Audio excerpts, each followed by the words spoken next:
स्वयंपाक झाल्यानंतर टाकणार, ठीक आहे? एवढं ओरडू नको. काय हवंय तुला?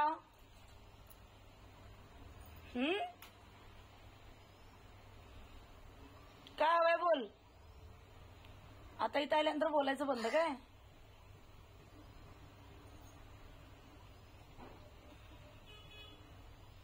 पाणी पी, पाणी पी. इथे पाणी ठेवले, पाणी पी. चल पाणी पी, पाणी पी. पाणी ठेवले ना, पाणी पी.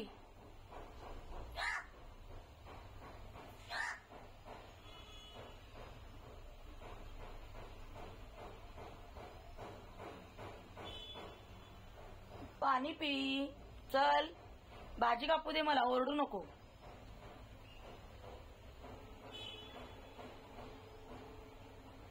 गाजर आहे, देऊ का तुला? आता आज उपवास आहे ना, गाजर आहे, देऊ? नमस्कार मंडळी, आपल्या चॅनलमध्ये तुम्हा सगळ्यांचं स्वागत आहे. आज आहे मार्गशीर्ष महिन्यातला गुरुवार आणि स्वामी महाराजांचा सुद्धा आजचा गुरुवार. तर मग शेवटचा गुरुवार आहे. याआधी पुरणपोळ्या, खीर वगैरे सगळं झालेलं आहे. आता म्हटलं आपण गाजर हलवा करूया. गुरुवार म्हटल्यानंतर गाजर हलवा मी करत आहे. गाजरं 1 किलो मोरेसाहेबांना सांगितलं होतं 4-5च गाजरं घेऊन या, कारण मोरेसाहेबांना स्वतःला डायबिटीस आहे आणि आम्हाला जास्त गोड आवडत नाही. फक्त नैवेद्यापुरतं मला करायचं होतं. पण मोरेसाहेबांनी भली मोठी गाजरं 1 किलो आणलेली आहेत.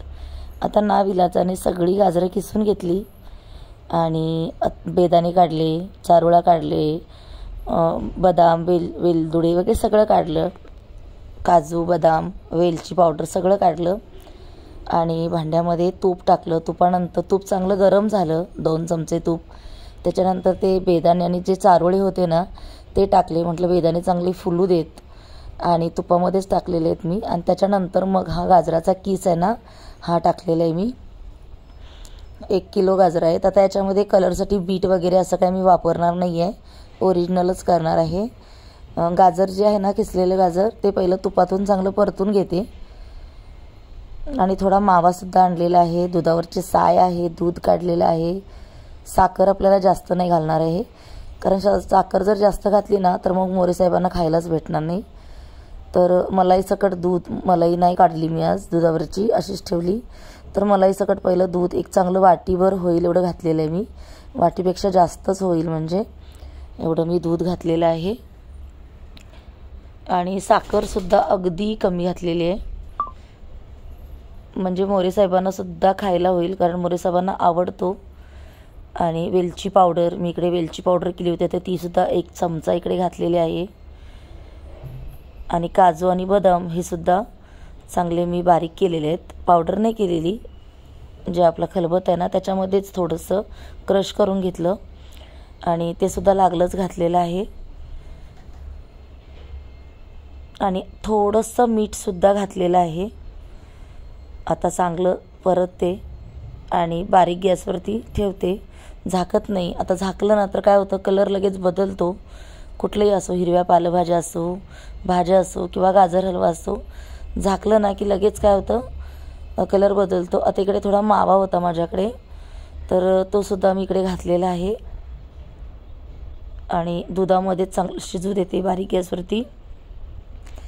आता इकडे काय होतं, खिडकीमध्ये जसे माझे सासूबाई आणि माझे दीर ऑफ झालेत ना तेव्हापासून, म्हणजे त्याच्या अगोदर पण कावळे यायचेच, पण त्याच्यानंतर जास्त यायला लागलेत म्हणजे. आणि नेहमी येऊन एवढे ओरडतात ना की त्यांच्याजवळ जाऊन बोलावं लागतं. जोपर्यंत त्यांच्यासमोर जाऊन आपण बोलत नाही तोपर्यंत ते का तिथून जात नाहीत. मग याच्या आधी व्हायचं का असं, आम्ही जेव्हा घरी नॉनव्हेज वगैरे आणायचो तर त्यांच्यासाठी पण आम्ही, म्हणजे त्यांना तर टाकायचोच, ते काही प्रश्नच नाही. पण आता जास्त टाकतो आम्ही, कारण माझे दीर ऑफ झालेत, माझ्या सासूबाई ऑफ झाल्या, कदाचित माहीत नाही आहे काय असं. तर असं तुमच्यापैकी काय माहिती असेल तर तुम्ही नक्की कमेंटमध्ये सांगा. तर मी इकडे मटार पुलाव केलेला आहे, काजू मटार पुलाव केलेला आहे. तर नैवेद्याचं ताट पहिलं तयार करते, म्हणजे बाकीच्यांना पण जेवायला वाढायला बरं. आणि पुस्तक वगैरे वाचून सगळं झालेलं आहे. पूजासुद्धा आटोपलेली आहे. पूजा तुम्ही पाहिलीच, कशी वाटली तुम्हाला नक्की सांगा.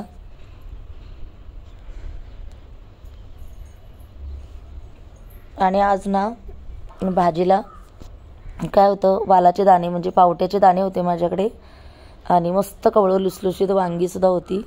आणि मोरे साहेबांना वांग आणि पावटा जे दाणं वांग जे म्हणतो ना आपण, ते मोरे साहेबांना भरपूर आवडतं. तर म्हटलं चला दाणं वांग तर दाणं वांग, आज आपण मोरे साहेबांना दाणं वांग्याची मूग बनवूया.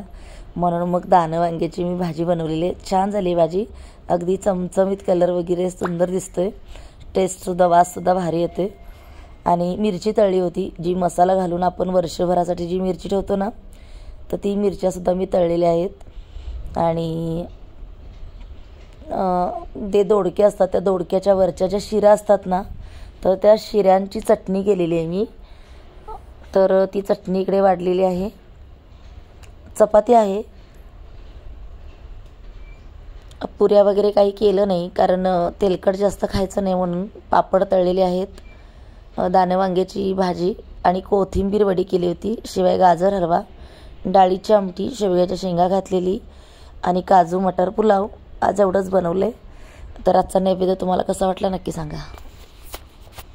देवीला नैवेद्य दाखवते आणि देवीसमोर प्रार्थना करते, आई लक्ष्मी अशीच येत जा, मुलाबाळांना सुखी ठेव, मला सौभाग्य दे, तुझी पूजा करून घे, सोन्या चांदीचा प्रकाश पडू दे, दूध दुभत्याची लैलाट होऊ दे, माझा नमस्कार तुला पोचू दे, तुझा आशीर्वाद मला मिळू दे, भरली घागर घरात राहू दे, तेल तुपाचा दिवा तुला दिसू दे, माझे बोल तू ऐकावे, तुझे बोल मी मानावे, हीच आई महालक्ष्मी तुझ्या चरणी मी प्रार्थना करते. माझ्या मुलाबाळांना सुखी ठेव, मुलाबाळांच्या कामामध्ये यश दे, सगळ्यांना सुखी ठेव, सगळ्यांना निरोगी आयुष्य मिळू दे. अशा प्रकारे माझी तुझ्या पुढे प्रार्थना आहे. आणि माझं काही ह्या पूजेमध्ये चुकलं माकलं असेल तर मला माफ कर. तर एवढंच तुझ्या पुढे मी बोलते. तू जेवढं दिलेस आम्हाला पुष्कळ दिलेस, न मागता तुझ्याकडून आम्हाला भरपूर मिळाले. आता तुझ्याकडून काय मिळायला पाहिजे असं काय राहिलेलंच नाही आहे. न मागता तू एवढं दिलंस आम्हाला, तर तुझे अनंत उपकार आहेत आमच्यावरती. तर तुम्हाला ही पूजा मी आज केलेली आहे. आणि बाजूलाच स्वामी महाराजांची सुद्धा पूजा केलेली आहे. आज गुरुवार आहे स्वामी महाराजांचा, तर स्वामी महाराजांना सुद्धा छान स्वामी महाराजांची पूजा केलेली आहे. अत्तर वगैरे लावलेला आहे, तुपाचा दिवा लावलेला आहे. आणि अशा प्रकारे बघा किती सुंदर आजची पूजा झालेली आहे. आणि दोन्हीकडे 2 समया लावल्या मी, तुपाचे दिवेसुद्धा लावलेले आहेत. पंचारतीचं ताट तयार केलेलं आहे, देवीसमोर ओटी ठेवलेली आहे.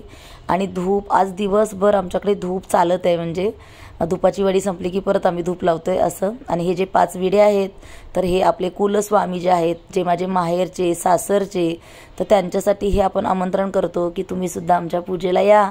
आई महालक्ष्मीची आमच्या घरी पूजा आहे, तर तुम्हाला नक्की आवडेल.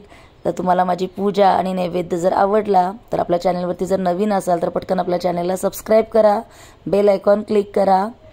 नवीन नवीन रेसिपी जर आवडल्या तर लाईक करा, शेअर करा, तुमच्या मित्रमंडळींना शेअर करा.